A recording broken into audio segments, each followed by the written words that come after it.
So ladies and gentlemen, it's finally time. With the Fate crossover almost coming to an end, we are expected to get a reset sometime during next week. With the crossover getting a reset, it means all of the crossover banners that you have already pulled your guaranteed 5-star on, you will be able to get another guaranteed 5-star. And additionally, all of the bundles in the shop will get restocked, for all my whales out there.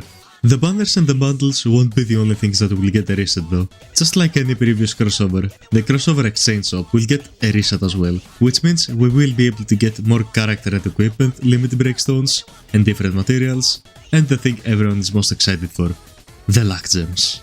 Now, if you don't know why the luck gems are so sought after, it is because they increase the luck of a character from the Fate crossover. It doesn't matter if the character is from the Revival banner or from any of the Summer banners, the luck gems will increase their luck, as long as they are a crossover character, which this crossover has a lot. We have the 6 originals, Illya, Miyu, Chloe, Rin and Luvia, Saberalter, and of course our main man, Shirou Emiya. And additionally, we also have the ones that came out in the second run of the crossover. Summer Illya, Summer Miyu, Summer Chloe, Summer Luvia and Rin, Summer Sakura, and of course Summer Budget. Each of these characters fulfills a role that is different from one another. For example, Summer Luvia and Rin, who excel at boosting physical damage and are capable of nuking their way through almost everything. Or even Summer Miyu, who can clear content like no other. Of course we have Chloe, who is an unmatched breaker, because not only she fulfills the role of a breaker, but also her art-gening abilities and equipment slots make her an incredible support. And of course, you can't talk about honorable mentions without mentioning Shirou Emiya, who can reduce damage taken to practically zero. You get it, all of the characters have a role they fit, and while some may not be the best choice, they won't leave you unsatisfied. Even though I said in the previous video that Uzu is the better choice compared to Saberalter, I do find myself using her for some odd reason. However, with a roster this big and strong, it can be rather difficult to pick who to spend all of your luck gems on, and you might be wondering who is the better choice, or if there is any. Well, here I am to answer this question today. Firstly, if you did all of your missions and bought all of the luck gems you can get from the crossover exchange shops, you should have around 42 crossover luck gems. Then, if we assume that the crossover shops will give us a total of 25 luck gems after the reset, we should have a grand total of 67 luck gems in our hands, which are more than enough to reach luck 60 with one character. I've done my research, spent some time with each of the characters, and I will tell you my top 4 choices for who you should spend your luck gems on. But before we do, it will help me a lot if you liked the video and subscribed. Thanks! These are ranked from worst to best, but like I said earlier, all of them are pretty good, so take this list with a bit of a bias and a grain of salt. And also, I feel like I have to say this before going onward. It is okay if you want to spend the luck gems on your favorite character. At the end of the day, it's not that deep. Grand Summoners is a video game, and you are supposed to have fun in video games, right? Good. Also, I realized in the last 3 videos I haven't added a cat photo of the video, so today you're not getting 1, you're not getting 2, but 3 cat photos and a video as a bonus. Now, let's get on with the list.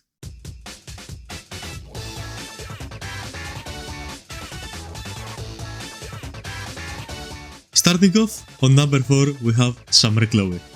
Despite what everyone is saying, I think Summer Chloe is a pretty good character in general use, but if you want her to truly shine, you should use her in Monolith teams. The Monolith team is looking pretty strong at the moment, because you have characters such as Star God Lisa, who has the strongest equipment city speed buff in the entire game.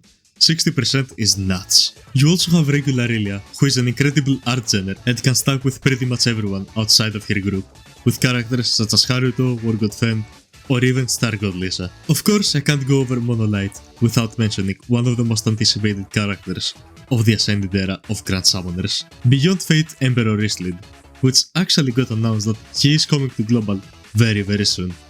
BF Emperor might be the most broken character that originates in Grand Summoners and got released in 2024, barely surpassing Star God Lisa. He is that good, and you know damn well that I will be pulling him day 1. Wasn't this section about Summer Chloe? Anyway, you see what I'm getting at, right? Summer Chloe will be worth your luck gems.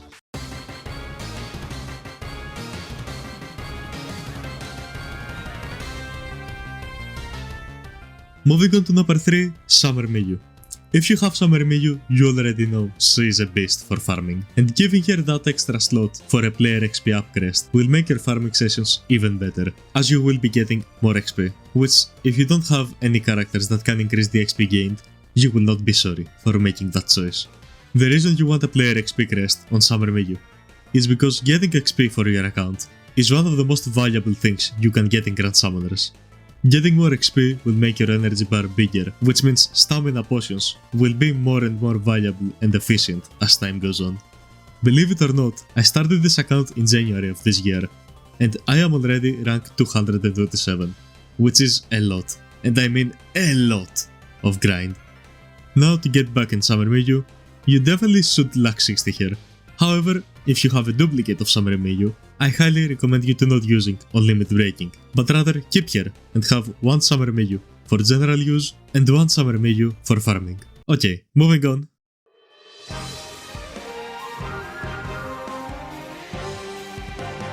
Number 2. Regular Illya.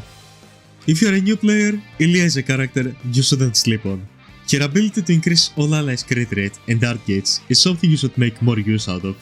Illya is also a special case because her art genning, despite her being a crossover unit, she's not a type E art genner. Every art genner has a different group of art genning they belong in. Regular Fen, Dark Fen and War God Fen are all on type A art gen, while characters such as Awoken Emperor, Earth Haruto and Summer Fen are type B art genners.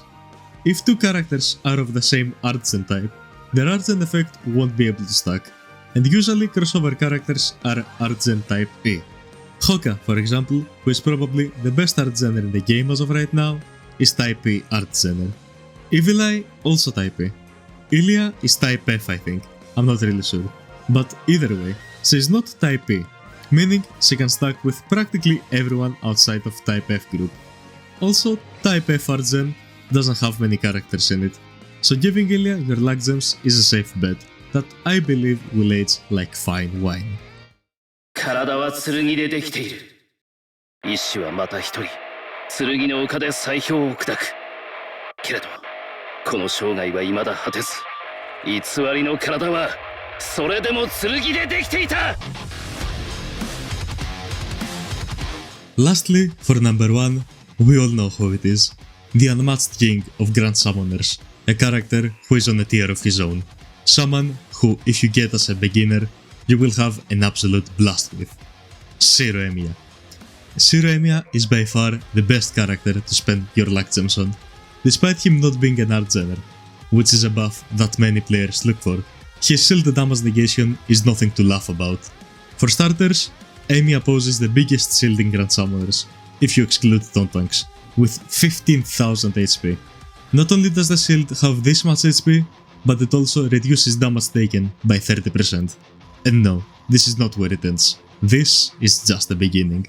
During Unlimited Blade Works, Emiya reduces all allies damage taken by 30%.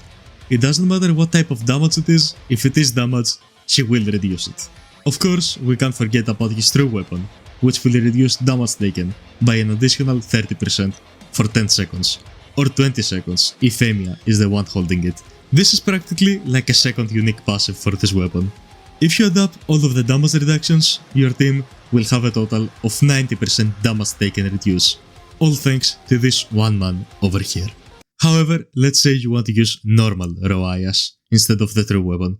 Well, you will have a total of 60% physical damage and 105% magic damage reduction, and it's all thanks to this one man. Also, as a side note, reducing damage taken by a percentage is better than just increasing your team's defense value, because if the boss can crit, your defense won't help you that much there, since when you or an enemy lands a critical hit, it fully ignores the defense value of the target, and that's why you will see people use characters such as Demon Edgebear Weak to defeat a boss that negates criticals, because he straight up ignores defense. And that's pretty much everything there is to it. Thank you all so much for watching this video. Let me know down in the comments if you agree or not with my picks, and who you're going to spend your luck gems on. If you liked the video, be sure to drop a like, and if you're new here, you can also drop a subscribe and hit the bell to never miss an upload. Also, YouTube thinks you will like these videos right here, so why not check to see if they are right. Once again, thank you all so much for watching. My name is Ralts, and I still don't have an outro. Take care!